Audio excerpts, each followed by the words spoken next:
Hey everyone, welcome back to English Holiday. I'm James, and as always, I'm here with my wonderful co-host Amanda, and we are so happy you're spending some time with us today. Yes! Oh my gosh, hello everyone. Whether you've been with us from the very beginning or this is literally the first time you've ever clicked on our podcast, welcome! We are so glad you're here. It's like going on a little English holiday every episode. And hey, if you love what we're doing, please subscribe. It truly helps us grow and reach more learners all around the world, which is honestly our dream. It really is. Okay, so today's topic, James, do you want to do the honors? Oh, I thought you'd never ask. Today, we're talking about the World Cup. Football, or soccer, as we say here in the States, the biggest sporting event on the entire planet. We're talking vocabulary, slang, famous teams, rivalries, legendary moments, all of it. I am genuinely so excited for this one. And look, even if you are not a sports fan, stick around because the World Cup is really about so much more than just the game. It's culture, it's language, it's emotion. It's kind of like a global party. A global party? I love that. Okay, so let's just jump right in. First things first, if you're ever in the United States during a World Cup or just watching with American friends, there are a few words you need to know. Because here, people say soccer, not football, right? Yes, and that's actually a really important one because in almost every other country in the world, it's football. But in America, football means a totally different sport, American football, with helmets and pads and a very differently shaped ball. Exactly. So if you walk up to an American and say, "Wanna watch football?" they might picture something very different from what you're expecting. So just go with soccer when you're in the US and you'll be totally fine. Mm-hmm. And then there's the field itself. In England and most of the world, people call it the pitch. So you might hear a commentator say something like, "He's the best player on the pitch tonight." Doesn't that sound cool? It really does. And I think one of the first pieces of World Cup vocabulary that throws new fans off is the scoring. Because in soccer, if the score is 0-0, you don't say 0-0, you say 0-0. Nil means 0. Right, yeah, nil. So a 1-0 win means one team scored one goal and the other scored nothing. It sounds very sophisticated, honestly. I remember the first time I heard a British commentator say nil, I thought he'd mispronounced something. That's so funny. Okay, another great word, hat trick. This is one of my favorites. A hat trick is when one player scores 3 goals in a single game. It's considered a huge achievement, and when it happens, the crowd absolutely goes wild. Oh, totally. And the word hat trick actually comes from cricket originally, but now it's used all over sports. In soccer, though, it's iconic, and you can even use it outside of sports.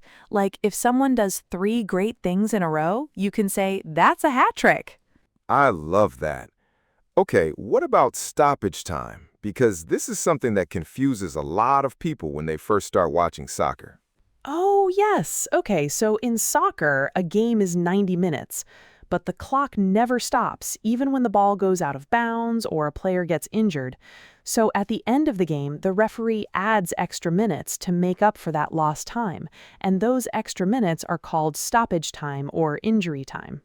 And stoppage time is dramatic, like so dramatic. Some of the most iconic World Cup goals have been scored in stoppage time. Your heart is just pounding the whole time. It really is. Oh, and we have to mention VAR. It stands for Video Assistant Referee. It's basically a technology system where referees can review decisions using video replays, like if a goal should count or if there was a foul. Totally agree. And speaking of magic, you'll often hear soccer described as the beautiful game. That's a classic phrase. It captures the idea that soccer, at its best, is almost like art. The passes, the movement, the creativity, it's beautiful to watch. The beautiful game. I love that phrase. And I think Brazil is probably the team that most people associate with that style of play, right? Like fluid, creative, expressive. Their players have historically played with this samba flair, which is this joyful, rhythmic style inspired by Brazilian culture and music. Yes, Brazil! 5 World Cup titles, the most of any country ever, and their fans are incredible. The yellow and green jerseys are instantly recognizable anywhere in the world. When Brazil plays, it genuinely feels like a celebration even before a single goal is scored. And then you have Argentina, who are also incredible. Their fans are so passionate, almost fiercely so. And of course, Argentina now has their third World Cup title after winning in 2022 in Qatar with Lionel Messi, which honestly felt like a storybook ending. Oh, that 2022 final, Argentina versus France, that might be the greatest World Cup final ever played. It had everything. Comebacks, penalty kicks, unbelievable performances. It was like watching a movie. And Messi finally got his World Cup trophy after so many years of trying. I actually got emotional watching it. I did too, I'm not gonna lie. And penalty kicks, that's another great phrase to know. When a game is tied after extra time, the two teams take turns shooting at the goal from the penalty spot, one-on-one with the goalkeeper. It's incredibly tense.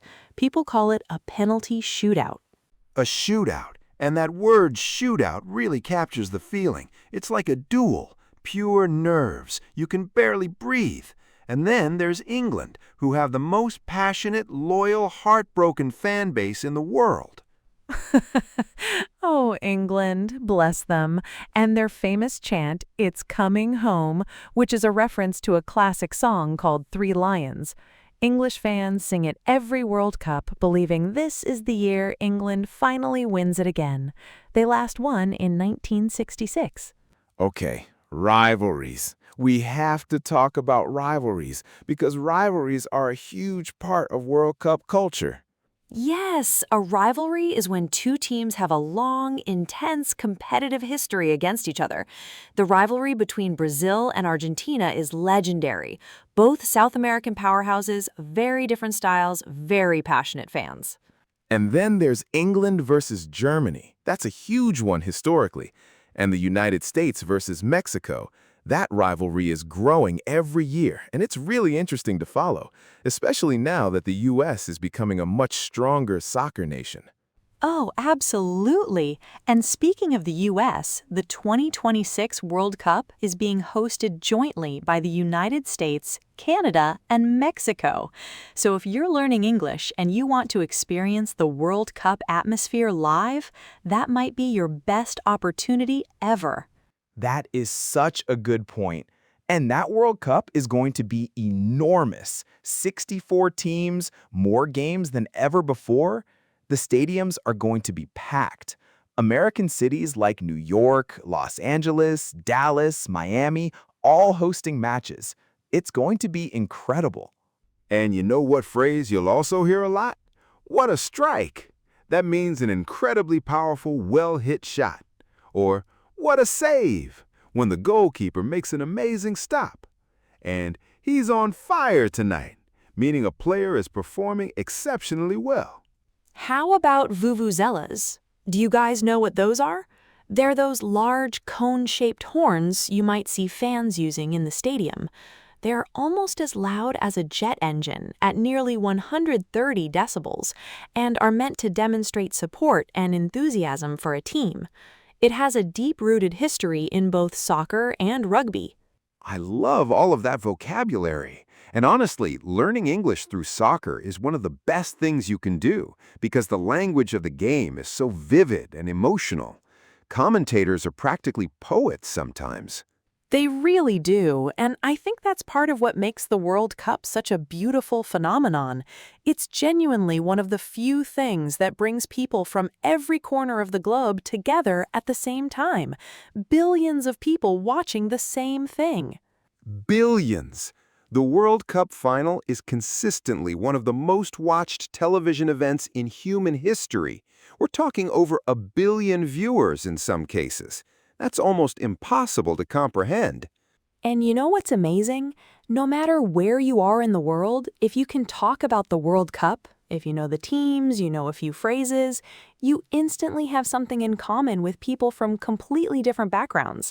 It's one of the great conversation starters. Conversation starter. Love that. And that's exactly what English Holiday is all about, right?